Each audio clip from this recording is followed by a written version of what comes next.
What's going on, you guys? Welcome to Risky Ryan Trades. Today we're going to be going over some of retail's favorite stocks. We're going to be talking about AMD, Palantir, Nebius, IREN, SoFi, Zeta, Shark Ninja, which should be a retail favorite, and Oscar.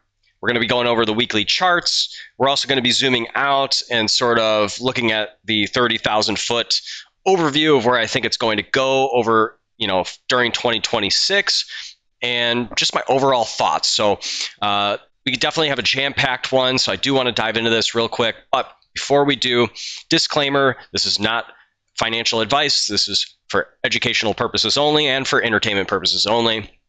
If you get value out of this video, hit that like button. It helps me out a ton.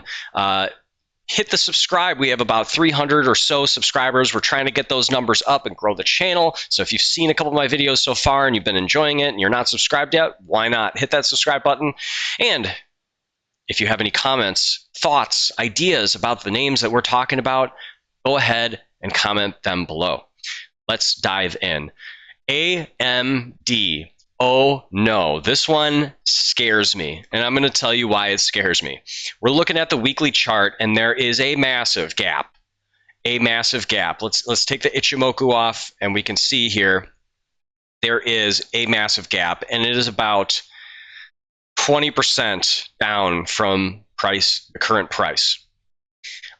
This has me worried. This has me not wanting to invest new money in it, even though it has a very bright future, and I do think, eventually we're going to be in the 400s, the 500s on this one, and it could happen within the next year or two. But the problem is we have this big gap, so it concerns me greatly. If we were to get down there, back down to 170, I would be buying a bunch of it. I would probably be selling things to buy more AMD, because AMD, like I said, has a big, bright future ahead of it. These arcs right here, it's from an old GAN that I drew. And it seems to be a little bit more accurate than the GAN that I do have currently on it. I've been meaning to redraw this GAN. So I'm kind of been relying just on the Ichimoku to sort of decide, like where things are with AMD. Right now, we did have a retest of the Kijinsen and this GAN arc that I drew, and this Fibonacci level. So there is a lot of support sitting here at the 195 level. So, I think, if you're looking to add some, and it gets down to 195 and you just can't help yourself, you want to buy some and you're not worried about this gap down, that's a good spot. And maybe a slower DCA right here isn't so bad. But keep in mind, this thing has been on a roaring rally. From bottom to top, it went up 236%. So you got to keep that in mind. I don't want to say that you're chasing and, keep your eye on the news. But if we get a good dip in this one, it's a buying opportunity. It's an excellent stock. Palantir, I sold all of my shares of Palantir, and the reason why is because I was buying them in the 20s and the 15s, and I rode them up, and now this thing is nearly $1 trillion valuation. How much further can this thing run? I understand that it is a 101 juggernaut of a business. The earnings are spectacular. Any angle that you look at Palantir, it just looks like a perfect 10. That being said, is this stock capable of doubling again next year? And then if it does, where does it go? The upside is a little bit more limited, in my opinion, than other stocks at this point. And this thing, the way that it's priced for perfection, so there's just more downside risk. The asymmetry is gone in this stock, and now the asymmetry is to the downside, in my opinion. But I could be wrong. And that being said, it is following this GAN angle just fine. It got through this GAN arc. It's pretty much through this GAN arc. And, 52 weeks out, we could be up another 100%. Absolutely. We could be in the 300s or the 400s if it continues. But I think the more likely is that come up here and then it drops down to the cloud and it holds inside of this, and we just have a sideways action for a few years.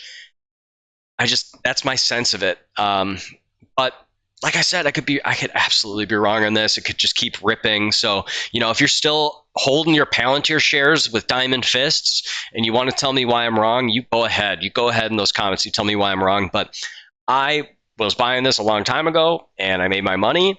And I don't think there's as much money to be made. I made the lion's share of it. I would be a fool to not sell some of them. And then it got to the point where it's like, well, I want more money in some of these other opportunities, which we're going to talk about next.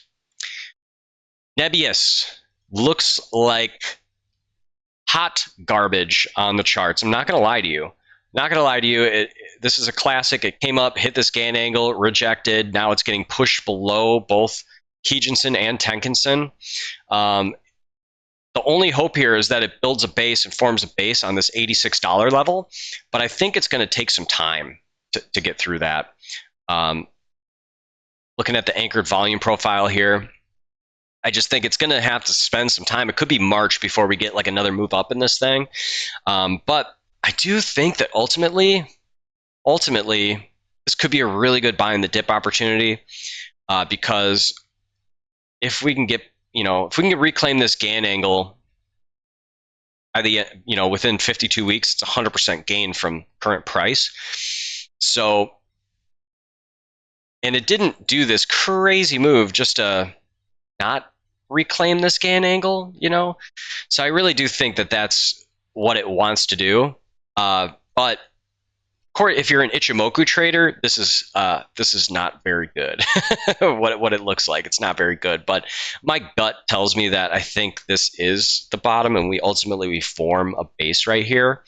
As long as the market stays pretty strong, which I do think that the next 2 to 3 months are going to be up months, I think that Nebius could absolutely get back up and over. And it's kind of the same thing for IREN. You could see here the chart looks really similar. Now IREN's chart is they're very correlated, IREN and Nebius. Ultimately, I think maybe this one will kind of follow this Gann angle here. And even if it does, 52 weeks out from now is 87% gain. So yeah, this could be an excellent buy the dip opportunity. As we enter, I like to call these the Gann armpit. So like it's up and out of the Gann arc, and you have this Gann angle that it should hold firm for its price action. Once you're down into this little pit right here, I love buying right there because you have a lot of downside protection. I certainly hope that you enjoyed that. If you did, don't forget, hit that like button, comment down below what you thought. Who is your favorite? Who's your favorite out of these? There's probably one of these names. That's why you clicked on this. So tell everybody why that stock should be a larger part of their portfolio, not financial advice. And subscribers, I'm up to about like 310, somewhere around there. Would love to add you as a subscriber if you've been watching these videos and enjoying them. Hit that subscribe button and join us. Let's grow this channel. And until next time, Risky Ryan, out.